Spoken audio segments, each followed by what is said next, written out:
అంటే కుదరదు. మూకపంచి ఇప్పుడు నేను మీకు ఉదాహరణకి ఒక శ్లోకాన్ని ప్రారంభం చేయబోతున్నాను ఇవాళ. ఈ శ్లోకం ఎంత గొప్ప శ్లోకమో తెలుసా అండి? మీరు ఒకనాడు ఎక్కడికో వెడదామని బయలుదేరారు, అన్నవరం వెడదామని మీరు బయలుదేరారు. అన్నవరం వెడదామని బయలుదేరారు, గొప్ప చీకటి కమ్మేసింది, మబ్బులు వేసేసాయి, ఏ క్షణంలో వర్షం పడిపోతుందో తెలీదు. మీరు తొందరగా అన్నవరం చేరాలి, మీకు అన్నవరం ఎటు వెళ్ళాలో తెలీదు. కత్తిపూడి దాకా వెళ్ళిన తర్వాత మనుష్య సంచారం కనపడలేదు. బహుశా అటు కొండలున్నాయి ఇటు కొండలున్నాయి, ఎడం వైపుకి వెడితే రావచ్చేమో అన్నవరం అని 100 కిలోమీటర్ల వేగంతో వెళ్ళిపోతున్నారు. మీరు ఎటు వెళ్ళిపోతున్నారు? జగ్గంపేట వైపు, రాజమండ్రి వైపు వెళ్ళిపోతున్నారు. చాలా దూరం మీరు వెళ్ళిపోయిన తర్వాత మీకు బోర్డు కనపడింది అన్నవరం అని ఇలా చూపిస్తూ. ఇప్పుడు మీరు ముందు ఏమంటారంటే, అమ్మ బాబోయ్ ఈ బోర్డు కనపడి ఉండి ఉండకపోతే నేను ఇలాగే రాజమండ్రి విజయవాడ వెళ్ళిపోతున్నాను. ఓ 30 కిలోమీటర్ల తర్వాత కనపడబట్టి మళ్ళీ వెనక్కి తిరిగి వెళ్ళిపోతాను, పర్వాలేదు. 30 కిలోమీటర్లే కాబట్టి నేను అనుకున్న సమయానికి అన్నవరం వెళ్ళిపోగలను. ఇప్పుడు ఆ బోర్డు మీతో మాట్లాడాలా? మీరు ఒకసారి ఆలోచించండి. ఆ బోర్డు మీతో, ఏమండి కోటేశ్వరారు మీరు తప్పుగా వెళ్ళిపోతున్నారు, మీ అదృష్టం, ఇప్పుడు 30 కిలోమీటర్లే వచ్చారు, ఇప్పుడు కానీ మీరు వెనక్కి తిరిగిపోతే మీరు అనుకున్న సమయానికి ముందే వెళ్ళిపోతారు, అరగంట ముందే అన్నవరం చేరిపోతారు, మీ వాళ్ళతో కలిసిపోయి వ్రతం చేసుకోవచ్చు అని ఆ బోర్డు ఏమైనా మాట్లాడుతుంది ఏమిటి? ఏమీ మాట్లాడదు. అది ఎలా ఉంటుందంటే అన్నవరం అని ఇలా ఓ బోర్డు ఉంటుంది. కానీ అది చాలుగా దిశానిర్దేశాన్ని మార్చేయడానికి? అంతకన్నా ఏమైనా కావాలా? ఏం అక్కర్లేదు, ఆ బోర్డు చాలు.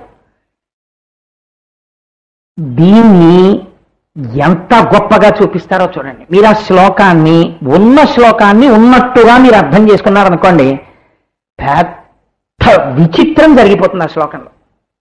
ఆ శ్లోకం ఇలా ఎందుకు వెళ్ళింది అని మీరు ప్రశ్న వేశారనుకోండి, మీకు అన్నవరం బోర్డు కనపడుతుంది. అది ఆ శ్లోకానికి ఉన్న గొప్పతనం. అంటే ఏమిటో తెలుసా అండి? నేను ఎందుకు ఈ మాట చెప్పానో తెలుసా? ఇవాళ మీరు వినబోతున్న శ్లోకం మూకపంచశతిలో అమ్మవారు మూకశంకరుల ద్వారా పలికి కొన్ని కోట్ల కోట్ల కోట్ల జన్మల నుంచి, ఎటువంటి దౌర్భాగ్యపు జన్మలలోంచి మనం వచ్చామో తెలుసా అండి? సహజంగా మరణించగలిగిన అదృష్టం కూడా లేని జన్మల్లోంచి మనం ఇందులోకి వచ్చాం. అసలు సహజంగా చచ్చిపోతాం మేము, అప్పటి వరకు మమ్మల్ని చంపేయద్దు అన్నా కూడా మిమ్మల్ని బతకనివ్వరు, అలాంటి జన్మల్లోంచి వచ్చాం. నేను నా భార్యను ఆఫీసు నుంచి తీసుకొస్తుంటే మా మదన గోపాల్ గారు ఇళ్ల పక్కన ఖాళీ స్థలాల్లో కోడి పెట్టలు పిల్లలతో తిరుగుతుంటాయి. నాకు వాటిని చూసినప్పుడల్లా గుండె గుబేలిమంటుంది. ఎంత కష్టపడి ఓ గుడ్డు తయారు చేసిందో, ఎంత కష్టపడి పెట్టిందో, ఎంత కష్టపడి పొదిగిందో, తన ఒంటిలో వేడి ఆ గుడ్డులోకి పంపించేటప్పుడు ఎంత ఆనందం పొందిందో, ఒక కోడిలో ఉన్న వేడికి గుడ్డులో ఉన్న పిండం చైతన్యం ఎలా పొందిందో, ఇంత చిన్న కోడి పిల్ల ఎక్కడి నుంచి వచ్చిందో, పిరికితనానికి మారుపేరైన కోడి ఇంతంత కోడి పిల్లల్ని వెంటేసుకుని అది నడుస్తుంటే కిక్కి కిక్కి కిక్కి కిక్కి అంటూ ఇవన్నీ ఆ కోడి వెనకాతలు తిరుగుతుంటాయి. మా అమ్మంది మాకేమిటనో వాటికి ఒక పెద్ద ధైర్యం, ఇంతంత ఉంటాయి ఊలుబంతులు అంతంతా, అవి వెళ్ళిపోతుంటాయి అమ్మ వెనకాతల. ఈ అమ్మ ఓ దిక్కుమాల కోడి, అది ఎంత పిరికిదండి ఆ కోడి. కోడి అంత పిరికిది ప్రపంచంలో ఇంకోటి ఉండదు. అది ఎవరితో యుద్ధం చేస్తుంది, ఏం చేస్తుంది ఆ కోడిపెట్ట? అటువంటి కోడిపెట్ట తన పిల్లల్ని చూసుకునేటప్పటికీ ఎంత భయమో దానికి, దాని పిల్లలు ఏమైపోతాయో అని ఇలా ముక్కుతో పురుగు తింటుంది. పిల్లల కోడిలా పెంచిందండి అంటారు. ఇలా కొడుతుంది, అలా తలపైకి ఆకాశంలోకి చూస్తుంది, దానికి భయం, గ్రద్ద వచ్చి దాని పిల్లని ఎత్తుకుపోతుందని. ఇలా కొడుతుంది, అలా చూస్తుంది, కుక్కలు వచ్చి పిల్లల్ని ఎత్తుకుపోతాయేమో అని. ఆ పిల్లలంత కష్టపడి కంది, కానీ ఎట్టించి ఓ కుక్క వచ్చో పిల్లని ఎత్తుకుపోతుందో తెలియదు. ఎత్తుకుపోయింది అనుకోండి, ఏం చేస్తుందండి? ఆడవడం తప్ప. దాని ఎదురుగుండానే అంత దూరం పట్టుకెళ్ళి అక్కడ పెట్టి నోట్లో కొరికేస్తుంటే అది కిక్కి కిక్కి కిక్కి కిక్కి అని ఏడుస్తుంటే ఆ కోడి ఏడుస్తూ మిగిలిన పిల్లల్ని రక్షించాలి. అది తినేసి కడుపు నిండకపోతే వెంటబడి ఇంకో పిల్లని ఎత్తుకుపోతుంది. అసలు నాకైతే అనిపిస్తుంది, సహజంగా చచ్చిపోయే కోడి ప్రపంచంలో ఉందండి? అన్నీ బలవన్మరణాలే కోళ్ళవి. ఆ జాతికి సహజ మరణమే తెలియదు, ఎప్పుడూ కత్తి పెట్టి కోయబడి చచ్చిపోవడమే. అటువంటి జన్మల్లోంచి కొన్ని కోట్ల కోట్ల జన్మలు దాటి మూకపంచశతంటే ఏమిటో వినగలిగినటువంటి జన్మలోకి మనం వచ్చాం. ఇప్పుడు అమ్మమన్న అనుగ్రహించాలనుకుంది. మూకశంకరులు అమ్మవారిని స్తోత్రం చేశారని మీరు అనుకుంటే చాలా పొరపాటు పడుతున్నారు. అమ్మవారు మూకశంకరుల ద్వారా తనని స్తోత్రం చేయించినట్టుగా నటిస్తూ మీకు బోధ చేస్తోంది మూకపంచశతిలో. ఇప్పుడు నేను ఈ శ్లోకానికి కావలసినటువంటి పునాదిని మీకు ఇచ్చాను. ఇప్పుడు ఈ శ్లోకాన్ని మీరు అవధరించండి.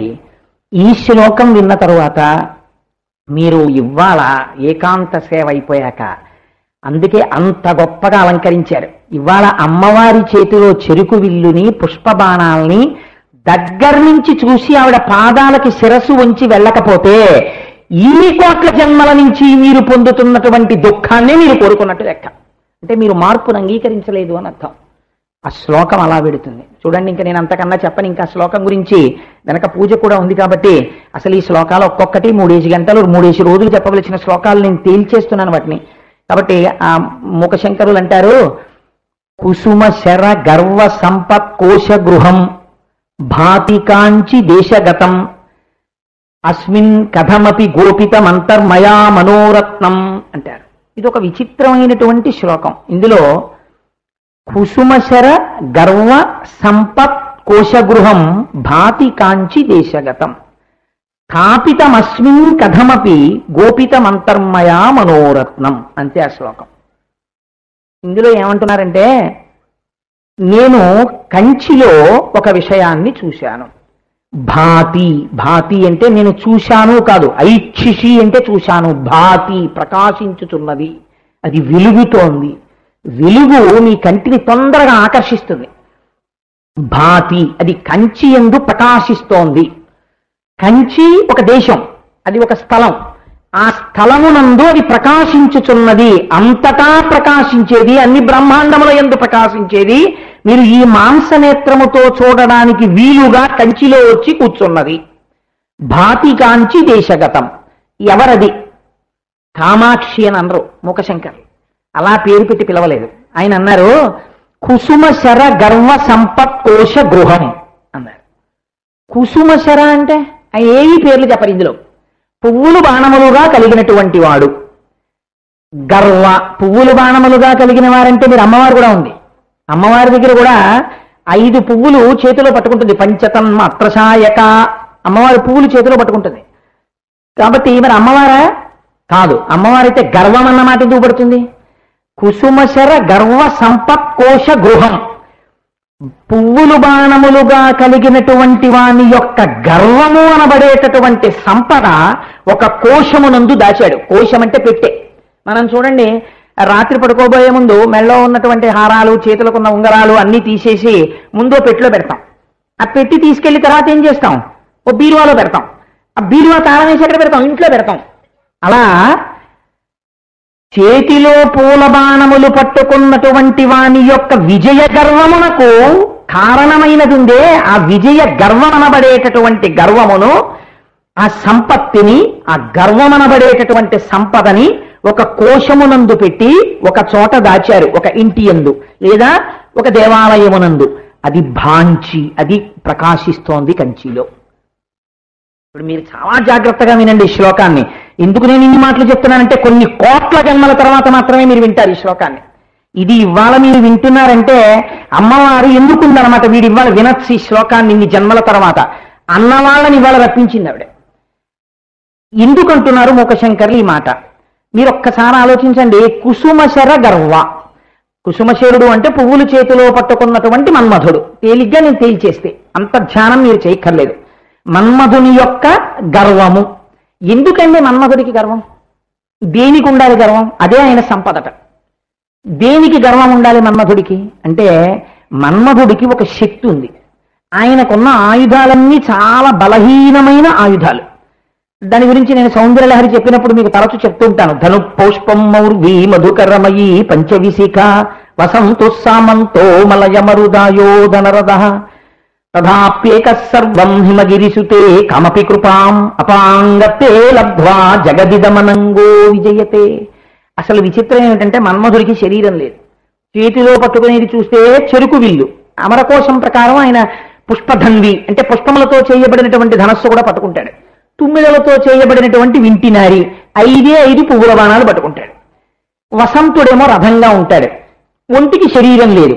ఈయన లోకాలన్నింటినీ గెలుస్తూ ఉంటాడు. మన్మథ బాణం ఎవరి మీద పడితే వాళ్ళ చిత్తమునందు సంక్షోభం కలిగిపోతుంది. ఆఖరికి ముక్కు మూసుకుని తపస్సు చేసుకునేటటువంటి వాళ్ళు కూడా ఆయన బాణం పడిందా కాముడికి వశులైపోతారు. అంత గొప్పవాడు ఎలా అయ్యాడు అమ్మవారి అనుగ్రహం వల్ల అయ్యాడు. అయితే మీరు ఒక్కటి ఆలోచించండి, మన్మధుడికి మనలాంటి వాళ్ళందరి మీద బాణాలు వేసేసి మనందరినీ సంసారంలో ప్రవేశపెట్టేసి మనందరినీ కామంలో ముంచేయడం పెద్ద గొప్ప ఏంటండి? ఇప్పుడు ఎవరై ఫలానా వాడు తప్పు చేశాడు అని పేపర్లో హెడ్లైన్స్ కింద ఎప్పుడు వస్తుంది? వాడు చాలా గొప్పవాడని లోకం నమ్ముతున్నవాడు తప్పు చేశాడు అనుకోండి, పేపర్లో వేస్తారు. అసలు తప్పు చేయడం తప్ప ఎప్పుడు ఒప్పు చేయని వాడు అనుకోండి, వాడు తప్పు చేశాడని ఫలానా ఏదో అదేంటి జంబుకానందరాగ్రహారమనందు ఫలానా శాస్త్రి గారు తప్పు చేసిరే అని హెడ్లైన్స్ చేశారనుకోండి, ఏంటండి న్యూస్ అంటారు అందరూ. ఎవరన్నా ఆయన ఎందుకంటే ఇది చేశారని అడుగుతారు. మనందరం అంటే క్షమించండి మీరు కాదేమో, నాలాంటి వాళ్ళందరూ పెద్ద విశేషమే ఉందండి కాముడి బాణాలకి వశులైపోవడంలో. అందుకని ఆయనకి దానికి పెద్ద గర్వం ఎందుకు? వీళ్ళందరినీ పడగొట్టేశానని చెప్పడం ఎందుకు? దానికి గర్వం అక్కర్లేదు. గర్వం ఎప్పుడు పడాలి? ఆయన ఎవరి చేతిలో ఉన్నా ఓడిపోతే ఆయన్ని మళ్ళీ ఓడిస్తే గర్వపడాలి. అలా ఎవరి చేతిలో ఉన్నా ఓడిపోయాడా? మీరు దీన్ని చాలా జాగ్రత్తగా ఆలోచించాలి. ఎందుకంటున్నాడో మూకశంకరుడు దీన్ని. ఆయన మన్మథుడు ఒక్కసారి ఓడిపోయాడు. ఓడిపోవడం కాదు, అలా ఇలా ఓడిపోలేదు, ఒళ్ళంతా బూడిదైపోయింది. ఎప్పుడు? మీ అందరికీ తెలుసు, అదేదో పెద్ద రహస్యంలా నేను చెప్పక్కర్లేదు. పరమశివుడు తపస్సు చేసుకుంటూ ఉంటే తొందరపడిపోయాడు. వీళ్ళిద్దరికీ పెళ్ళైతే ఓ పిల్లాడు ఉడతాడు, దేవతా సైన్యానికి నాయకత్వం వహించి తారకాసుర సంహారం జరుగుతుందని ఇంద్రుడు చెప్పాడని వచ్చి బాణాలు వేసాడు. ఈ పుష్ప బాణాలు వేశాడు. వేసినప్పుడు ఇది శ్లోకానికి మొట్టమొదటి మాట. కుసుమశర, మన్మధుడు అనలేదు, స్మరుడు అనలేదు, కుసుమశర అన్నారు. దీన్ని మీరు చాలా జాగ్రత్తగా ఒడిసి పట్టుకోవాలి. ఈ కుసుమశరుడు యొక్క బాణాలు మన మీద తగిలి తగిలి తగిలి తగిలి ఉంటాయి. కానీ గమ్మత్తు ఏమిటంటే మనకి బాణపు దెబ్బలు తగిలాయని బాధే ఉండదు. ఎందుకుండదో తెలుసా అండి? పువ్వుల బాణాలు మంచి సువాసనల కింద అనిపిస్తాయి తగిలితే. అవి ఏమిటో తెలుసా అండి? 5. పైకి వాటి పేర్లు ఏం చెప్తారంటే అరవిందము, అశోకము, నవమల్లికము, నీలోత్పలము, కూటము అని 5 పుష్పాలు. ఈ 5 పుష్పాలనే మన్మధుడు పట్టుకుంటాడు, ఈ 5 పుష్పాలనే అమ్మవారు పట్టుకుంటాడు. ఇదో విచిత్రం. ఈ 5 ఆయన చేతిలో ఉంటాయి. ఈ 5 పువ్వులైతే ఈ 5 పువ్వుల బాణాలే 5 తన్మాత్రలు: శబ్ద, స్పర్శ, రస, రూప, గంధ. ఇక్కడ మీరు ఒకటి కొంచెం ఆలోచిస్తే మీరు ఆశ్చర్యపోతారు. ఏమంటే కోటేశ్వరారు, మీరు చెప్పిన దాంట్లో మేము ఒకట ఒప్పుకోం. ఎందుకు ఒప్పుకోరు? పంచతన్మాత్రల్లో స్పర్శ పువ్వుకుంది, మేము ఒప్పుకుంటాం. పువ్వుని ముట్టుకున్నారనుకోండి చక్క సుకుమారంగా ఉంటుంది, అందుని పువ్వు మెత్తగా చాలా బాగుందండి, ఆల్ రైట్, స్పర్శ ఉంది. రస, దాని యందు రుచి ఉంది. పువ్వుల్లో రుచి ఏమిటండి? కూర వండుకున్నామా అండి అని అడక్కండి. పువ్వులలో మకరందం ఉంది, అందుకేగా తుమ్మిద పెడుతోంది. కాబట్టి దాని యందు తీయటి రుచి ఉంది. రస, అందుకని దాని యందు మనకి ప్రధానంగా స్పర్శ, రస, రూప. దాన్ని ఇలా చేత్తో పట్టుకు చూస్తే మంచి అందమైనటువంటి రూపం. ఒక గులాబీ పువ్వును చూశారనుకోండి, అసలు ఈశ్వరుడు ఆ రేకులు అలా ఎలా అమర్చాడా అనిపిస్తుంది. రూప, గంధ, మంచి సువాసన ఉంటుంది. శబ్ద, శబ్దం ఎక్కడుందండి పువ్వుకి? శబ్దం చేసే పువ్వులు మీరు ఎక్కడైనా చూశారా? మరి 5 పువ్వులు చేతిలో పట్టుకుని మన్మధుడు 5 తన్మాత్రలంటే ఎలా ఒప్పుకుంటామండి? శబ్దం ఏది పువ్వుకి? స్పర్శ, రస, రూప, గంధాలు ఉన్నాయి. శబ్దం ఎక్కడి నుంచి ఉందని చెప్తారు మీరు తన్మాత్రల్లో 5వ పువ్వుకి? మరి 5వ పువ్వు శబ్దము అంటే మీరు ఎలా ఒప్పుకుంటారు? ఇది ముందు మీరు ఆలోచించాలని అమ్మవారి యొక్క ప్రణాళిక. శబ్దం ఎక్కడిదో తెలుసా అండి? పువ్వు ఎక్కడుంటుందో అక్కడికి తుమ్మెద వస్తుంది. తుమ్మెద వచ్చి దాని మీద వాలి తేనె తాగేంత వరకు శబ్దం చేస్తుంది. ఈ శబ్దము దేని కొరకు? మీకోసం, నా కోసం కాదు, పువ్వు కోసమే. కాబట్టి పువ్వు కోసము చేయబడిన శబ్దము పువ్వు యొక్క శబ్దమే. కాబట్టి శబ్దం ఉన్నదా లేదా? ఉన్నది పువ్వుకి. ఎక్కడున్నది? తుమ్మెద శబ్దము ఆవిడే. వాళ్ళ ఆయన చాలా ఐశ్వర్యవంతుడండి, ఆవిడ పాపం చాలా దరిద్రురాలండి అని ప్రపంచంలో ఎవడైనా అంటాడా? వాళ్ళ ఆయన ఐశ్వర్యవంతుడైతే ఆవిడ ఐశ్వర్యవంతురాలే. కోటేశ్వరరావు గారి భార్య చాలా ధనవంతురాలండి, అయ్య బాబోయ్ ఆపాదమస్తకం, ఎన్ని నగలు పెట్టుకుంటుందో. 800 ఎకరాల భూమి ఉంది. నిజంగా అవేం లేవు, ఉన్నాయనుకునే. 800 ఎకరాల భూమి, కాకినాడలో 15 మేడలు, నెలకి 25,000 రూపాయల జీతం వచ్చే ఉద్యోగం, 8 కార్లు, 90 డ్రైవర్లు, ఇంతమంది ఈశ్వరి గారికి ఐశ్వర్యం అండి ఆవిడదే. పాపం దరిద్రుడు కోటేశ్వరరావు గారేనండి అంటారా? అందరూ. ఆవిడ భర్తను నేనైతే నేను ఐశ్వర్యవంతుండే అంతే. అంతేగాని ఆవిడ ఐశ్వర్యవంతురాలు, నేను దరిద్రుడు, నేను ఐశ్వర్యవంతుడు, ఆవిడ దరిద్రురాలు ఉండదు లోకంలో. ఆయన ఐశ్వర్యవంతుడైతే ఆవిడే, ఆవిడ ఐశ్వర్యవంతుడైతే ఆయనే. ఆ పువ్వు కోసం తుమ్మెద చప్పుడు చేస్తున్నప్పుడు ఆ చప్పుడు పువ్వుదే. ఆయన ఆవిడ సంబంధమే, పువ్వుది తుమ్మెది సంబంధం. కాబట్టి ఇప్పుడు మీరు అంగీకరించాలా? అంగీకరించక్కర్లేదు, అంగీకరించి తీరాలి, దాన్ని మీరు చర్చేం లేదు. కాబట్టి శబ్దం ఉన్నదా లేదా? ఉన్నది. కాబట్టి ఇప్పుడు ఈ 5 తన్మాత్రలే మన్మధుడి చేతిలోని 5 పువ్వులు. ఆయన ఎప్పుడు కొడుతుంటాడు మిమ్మల్ని 5 బాణాలతో. మన్మథ బాణాలంటే మీరు బాగా గుర్తుపెట్టుకోండి, కేవలము హేయమైనటువంటి స్త్రీ పురుష సంపర్కం అని మీరు అర్థం చేసుకోకూడదు. శబ్ద ఎప్పుడు ఏవో వినాలి. మనుష్యుడికి పెద్ద శిక్ష ఏమిటో తెలుసా అండి? ఒక్కడిని కూర్చోమన్నారు అనుకోండి తీసుకెళ్ళి, అందుకే పూర్వం అండమాన జైల్లో పెట్టేవారు. ఎప్పుడూ కనపడ్డావు 10 రోజులు ఉండాలనుకోండి, పిచ్చొచ్చి తలకాయ బుర్ర వాడే కొట్టేసుకుంటాడు గోడకి. ఎప్పుడు ఎవరితోనో మాట్లాడుతుండాలి. మనం అలవాటు పడిపోయాం, అసలు మౌనంగా ఉండడం మనకు అలవాట్లేదు. నాలాంటి వరకు అసలు ఉండదు మైకు దొరికితేను. కాబట్టి ఆ శబ్ద ఎప్పుడు శబ్దం వింటుండాలి. ఏమి తోచలేదు అనుకోండి, నయా పైసా పెట్టుబడి లేని పని ఏమిటో తెలుసా? పక్కవాడిని పాడు చేసేయడం. వాడి ఇంటికి వెళ్ళి ఇంక అక్కర్లేనివన్నీ వాడితో మాట్లాడడం మొదలెట్టడం. వాడు ఏం పనిలో ఉన్నాడు, వాడు ఎందుకు ఉన్నాడు, ఇప్పుడు అలా వెళ్ళొచ్చా, మనం వాడిని తినేయచ్చా, అది ఉండదు. మాట్లాడేయడమే వెళ్ళి వాడి పని పాడైపోతుంటుంది అక్కడ. కాబట్టి శబ్దము పాడు చేసేస్తున్నాడా లేదా మిమ్మల్ని? మీరు జాగ్రత్తగా ఆలోచించండి. ఈశ్వర సంబంధమైన మాటలు మీరు ఎన్ని మాట్లాడుతున్నారు లేచి? పనికి మాలిన మాటలు కొన్ని కోట్లు, ఈశ్వర సంబంధమైన మాటలు 1. కాబట్టి శబ్దము చేత పడగొడుతున్నాడు. స్పర్శ, మీరు అందుకే ఒకటి చూడండి, మనుష్యులకి ఒక బలహీనత ఉంటుంది. మీరు వాడెవడో వచ్చి అక్కడ వింటుంటే మీరు ఏదో చెప్పుకుంటున్నారు అనుకోండి, వాడికి ఉత్సాహం అక్క మేస్టారు నన్ను అడిగితేనండి అంటాడు. ముందు నన్ను అడిగితేనండి అంటే ఏమన్నా ఆగాలి. సరే మిమ్మల్ని అడుగుతున్నామండి చెప్పండి అనాలి. కానీ వాడేం అలా ఆగడం. నన్ను అడిగితేనండి అని తీర్పు చెప్పేస్తాడు. అలా తీర్పు చెప్పేస్తే ఏమవుతుందో తెలుసా అండి? మీకు తెలియకుండా తీర్పు చెప్పి తప్పు చేస్తే ఈ పాపం మీ ఖాతాలో వేస్తారు. నన్ను అడిగితేనండి అంటే అలా అడగలేదుగా, ఆగడం, చెప్పేస్తాడు. శబ్దము చేత పడగొట్టేస్తున్నాడా లేదా? స్పర్శ, నేను ఎంత తక్కువ మాట్లాడితే అంత మంచిది. రస, రస అంటే రుచి. బాబోయ్ దాని గురించి మీకు తెలియని వాళ్ళు ఎవరు ఇందులో? దానికోసం ఎన్ని కోట్లు ఖర్చు పెట్టేశామండి. కొంచెం పప్పు అన్నం, కొంచెం కూర అన్నం, కొంచెం పచ్చడన్నం, కొంచెం పులుసు, కొంచెం పెరుగు, కొంచెం ఉప్పు, ఓ నిమ్మకాయ, ఓ మిరపకాయ, ఇవన్నీ ఎందుకు వచ్చాయి? ఒక్క 5 నిమిషాలు రుచి కనపడితే మళ్ళీ 6 నిమిషంలో కొత్త రుచి తగలాలి. దీనికేం గొడవ లేదు అసలు, రుచులతో గొడవంతా దీనికే. ఇది ఏమైనా జీర్ణం చేసే శక్తిని ఇస్తుందో అదేమి ఇవ్వదు. ఇది జీర్ణం చేసే శక్తిని ఇచ్చేది. కానీ ఇది చురుక్కు కోసం అని కోట్లు ఖర్చు పెట్టించేస్తుంది. వెండి కంచం తాకట్టు పెట్టైనా కేజీ ఆకాకరకాయలు కొనుక్కోవాల్సిందే కొత్తగా కదండి. కాబట్టి రుచికి పడిపోయామా లేదా? రసేంద్రియానికి పడిపోయాం. గంధ, వాసన. స్నానం మర్చిపోయి సెంటు కొట్టేసుకోవడం చాలా తేలిక. పక్కవాడికి ఎలర్జీ వచ్చి పడిశం పట్టినా మనకి పర్వాలేదు, మనం మాత్రం సెంటు కొట్టేసుకోవాలి.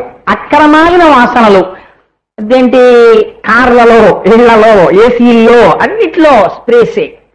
కాబట్టి వాసనకి పడగొట్టేస్తుంది. ఈ బాణాలు మార్చి మార్చి కొడుతుంటాడు. కానీ గమ్మత్తు ఏంటంటే ఇవి పూల బాణాలు. ఒక్కొక్క పువ్వు వచ్చి తగులుతుంటే ఏం చేస్తాం? ఎవరో పువ్వు పడేశాడండి, ఎవడండి నా మీద పువ్వు వేశాడో అని అడుగుతాయేంటి? బలి వేశాడు రా అని తీసి అని ఊరుకుంటాం. అందుకే మన్మధుడు ఎన్ని కోట్ల పువ్వులతో కొట్టినా మనకి సంతోషమే. ఇలా చూసి వదలడమే కానీ అయ్యో ఎవడండి నన్ను కొట్టాడో. ఓ రాయి ఎట్టి కొట్టాడు అనుకోండి, ఎవడండి నా మీద రాయి వేశాడో ఇంత మహానుభావుని అంటాడు. కాబట్టి ఆయన ఎంత తెలియని వాడంటే పూల బాణాలే పట్టుకుంటాడు. ఇది అమ్మవారు పలికిస్తోంది. నీకు ఈ అలవాటు ఎప్పటిదో తెలుసా? ఇప్పటిది కాదు. ఈ 5 బాణపు దెబ్బలు నీ ఉపాధి మారుతోంది, కానీ నువ్వు తింటూనే ఉన్నావు. నువ్వు కోడిగా ఉన్నావు. కోడిగా ఉంటే నీకు లేవేంటి లక్షణాలన్నీ? అప్పుడు ఉన్నాయి. తెల్లవారేటప్పటికి కొక్కరో కో అని వాడు లేచినా లేకపోయినా అరవడం శబ్దం. అందుకని సరే ఎన్ని జీవుల గురించి చెప్పినా ఈ 5 అన్నిటికీ 5 కావాలి. ఎన్ని తిన్నావో, ఎన్ని కోట్ల దెబ్బలు తిన్నావో, ఎన్ని ఉపాధులు మారావో, ఎన్ని సంసారాలు చేశావో, ఎందరు భార్యలో, ఎందరు బిడ్డలో, ఎన్ని మాటలు పుట్టావో, ఎన్ని మాటలు చచ్చిపోయావో, వీటన్నింటికీ కారణం ఏమిటో 5 పూల దెబ్బలే అంతే. ఎంత గొప్ప ప్రతిపాదన తీసుకొస్తున్నారో చూడండి మూకశంకరులు.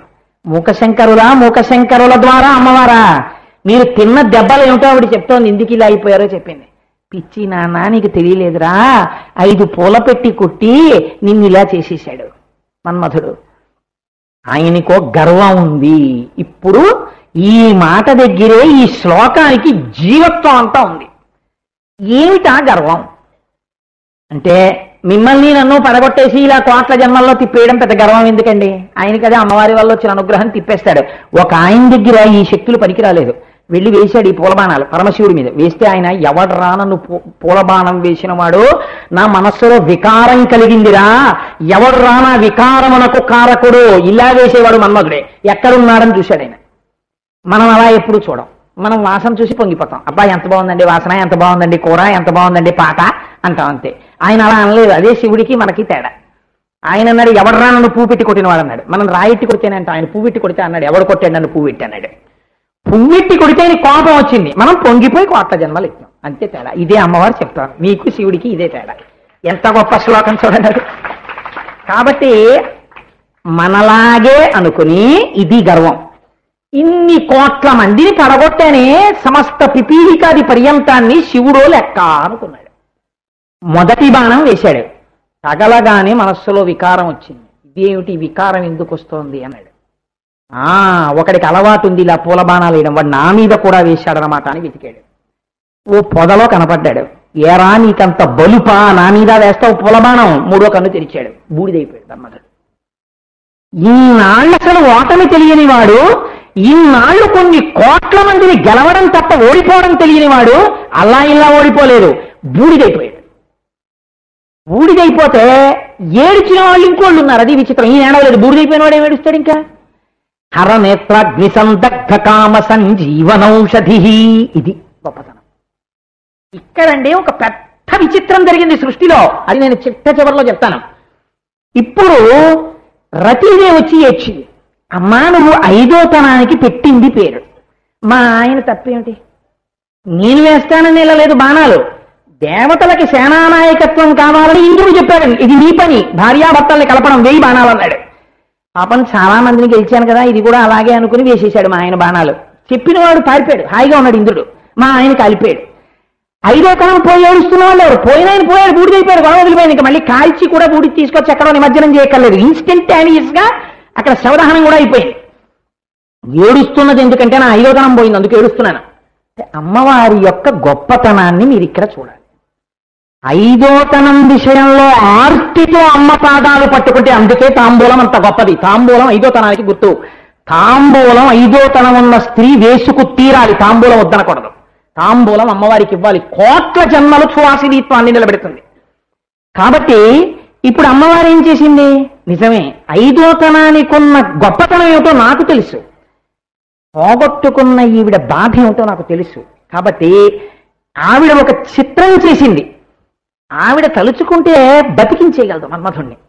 ఇప్పుడు బతికించేస్తే ఏమవుతుంది, ఈ పక్కనున్న ఆయనకి కోపం వస్తుంది. ఈయన ఏమంటాడంటే, అంటే నీ కాల్చేవాడిని నువ్వు బతికించేదానివా అంటాడు కదండి.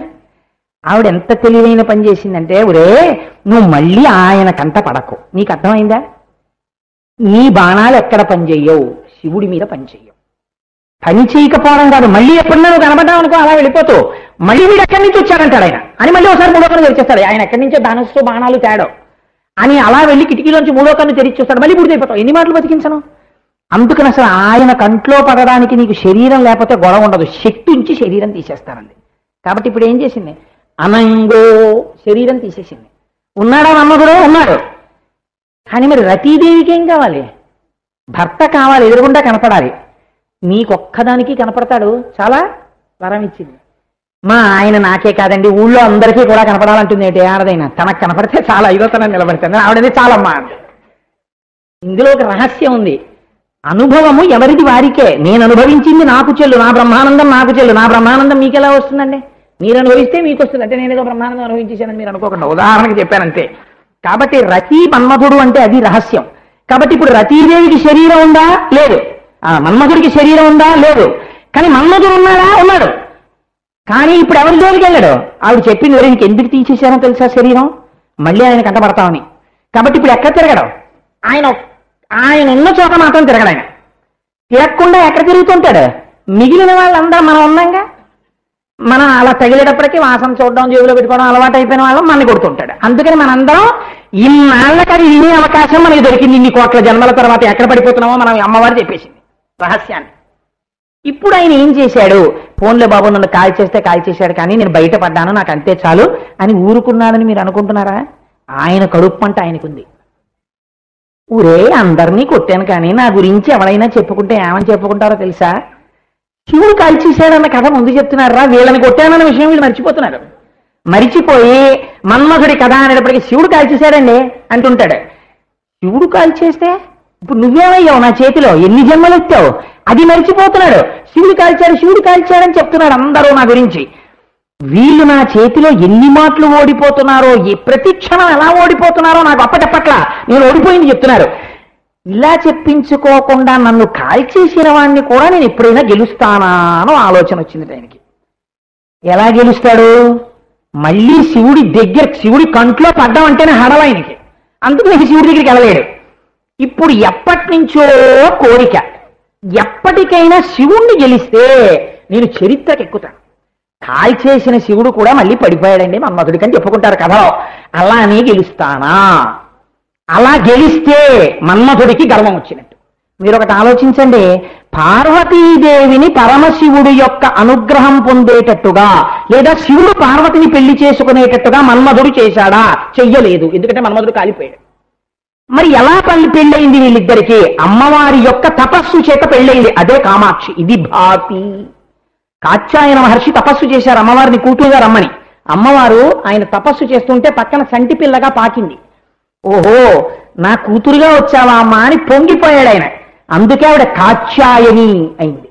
ఆ కాత్యాయని యుక్త వయస్సు వచ్చిన తర్వాత ఆయన అన్నాడు, మహర్షి అమ్మా నువ్వు ఎవరి సొత్తో తెలుసా? శంకరుడి సొత్తు. నేనా ఆయనకి ఇచ్చి పెళ్లి చెయ్యగలగడం? శివ కళ్యాణం పార్వతీ కళ్యాణం అంటే మాటలు కాదా? ఆయన్ని మళ్ళీ తీసుకొచ్చి పెళ్లి చేయడం అంటే ఎప్పుడు ఇలా కూర్చుంటాడు, బుగ్గం చొక్క ఎక్కడ ఎట్టుకుంటాడు, ఇక్కడెక్కడ కూర్చుంటాడు ఆయన. ఆ పని నువ్వే చేయగలవు. కాబట్టి అమ్మా కాత్యాయని, నువ్వే మెల్లిగా మీ ఆయన్ని నువ్వు దారిలో పెట్టుకుని పెళ్లి చేసేసుకోమ్మా. కానీ నువ్వు అలా ఎక్కడ చేసుకోగలవో నేను మార్గం చెప్తాను. నీకు కొన్ని పుస్తకాలు ఇస్తాను, కొంతమంది కన్యల్ని ఇస్తాను, కొంత గంగలో ఉన్నటువంటి ఇసుక ఇస్తాను, నీకు ఒక రుద్రాక్షమాల ఇస్తాను, ఒక శివలింగం ఇస్తాను, ఇలాంటి వస్తువులు ఇస్తాను. ఇవన్నీ పట్టుకుని నువ్వు వెళ్ళిపో. నువ్వు వెళ్ళిపోతున్నప్పుడు ఈ వస్తువులన్నీ పడిపోతాయి భూమి మీద. పడిపోయిన చోట చెట్లు అయిపోతాయి అవి. అలా ఎక్కడైపోయాయో అక్కడ నీ పెళ్ళి అవుతుందని గుర్తు అన్నాడు. అంటే కాత్యాయని దేవి బయలుదేరింది. బయలుదేరి ఆవిడ దక్షిణ భారతదేశంలోకి వచ్చినప్పుడు కంచి చేరినప్పుడు పడిపోయావి. పడిపోయి చెట్లు అయ్యాయి. అప్పుడు ఆవిడ ఏకామ్రేశ్వర వృక్షాన్ని చూసింది. 4 కొమ్మలుండి 4 రకాల రుచులు కలిగినటువంటి మామిడికాయలు కాసేటటువంటి కొన్ని వేల సంవత్సరాల క్రితం చెట్టది. అదే శంకరుడు, అదే వేదం. కాబట్టి ఇప్పుడు ఆ చెట్టు నీడలోనే కూర్చుని తపస్సు చేసింది. మన్మథబాణంతో కాదు, కైకతంతో శివలింగం చేసింది. శివలింగం చేసి ఆ శివలింగాన్ని ఆరాధన చేస్తోంది. ఈశ్వరుడు పరీక్ష పెట్టాడు. ఇసుక దేనికి కరిగిపోతుందని? నీటికి కరిగిపోతుంది. కాబట్టి ఒక పెద్ద గంగా ప్రవాహం వచ్చింది. వచ్చేస్తే ఆవిడండి తానిప్పుడు తపస్సులో ఉంది, తాను ఖాళీగా ఉండకూడదు. కాబట్టి కాళీ స్వరూపాన్ని ఉద్భవింపచేసింది ఆవిడ. కాళీ నాలుకతో రక్తబీజుడి రక్తాన్ని చుక్క కింద పడకుండా తాగేసింది. అటువంటి స్వరూపం. ఈ గంగ శివలింగం మీదకి రాకుండా ఆపు అంది. ఆవిడ అనేక బాహువులతో నీటి ప్రవాహం రాకుండా అడ్డింది. అయినా నీరు వచ్చేసి శివలింగం మీదకి వచ్చేస్తోంది. అమ్మవారు వెంటనే వైష్ణవీ శక్తిని తలచి విష్ణు భగవానుడుగా మారిపోయింది. ఆవిడే విష్ణువు. మీరు రోజు వింటున్నారు కదా దుర్గా సూక్తం చదివేటప్పుడు, నాకస్య పృష్టమభిసంవసానో వైష్ణవీం లోక ఇహమాదయంతాం.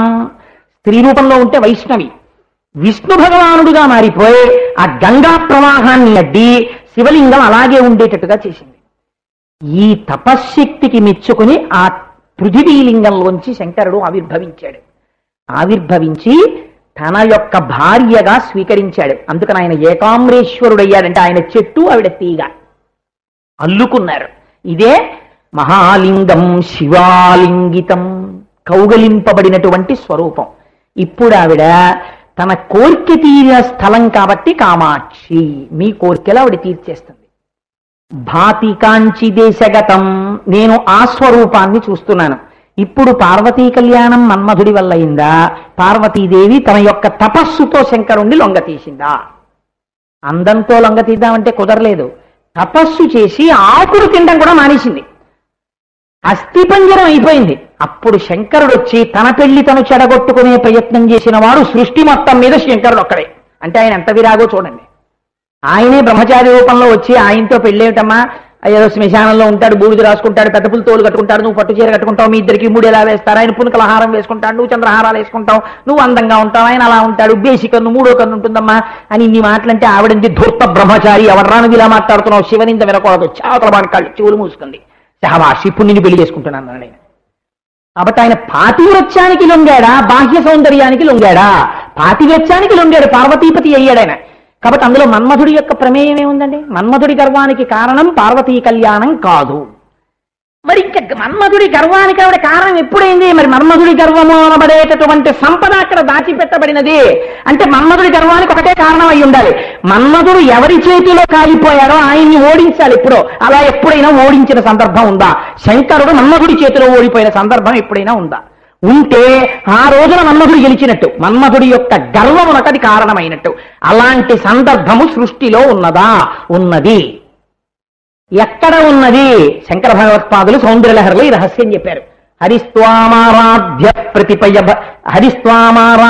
ప్రణత జన సౌభాగ్య జననీ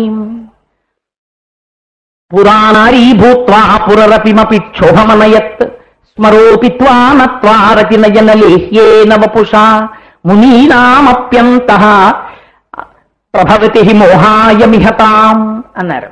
అందులో చూడండి, అమృతాన్ని పంచిపెట్టవలసినటువంటి సమయం వచ్చింది. విష్ణు భగవానుడు మోహిని అవతారంలో రాక్షసులందరినీ లోభ పెట్టవలసి వచ్చింది. ఇప్పుడైనా ఇంతకు పూర్వం ఎవరూ చూడనంత గొప్ప సౌందర్య రాశి అయిపోవాలనుకున్నాడు. ప్రపంచంలో సౌందర్యం అంతా ఎక్కడుంటుంది? అమ్మవారి అందే ఉంటుంది, ఆవిడ సౌందర్య ఖని. ఇప్పుడు ఆయన ఏం చేశాడు? తాం పద్మినీం శరణమహం ప్రపద్యే. మనం శ్రీ సూక్తంలో చెప్తాను, రోజు మీరు పూజ చేసేటప్పుడు ఒక బీజాక్షరాన్ని ఉపాసన చేశాడు. ఆ ఉపాసనా బలం వల్ల విష్ణువు అమ్మవారి రూపాన్ని పొందేశాడు. పొందేస్తే ఆయన మోహిని అయిపోయాడు. అమ్మవారి అందం శ్రీ మహావిష్ణువులోకి వచ్చేసింది. ఇప్పుడు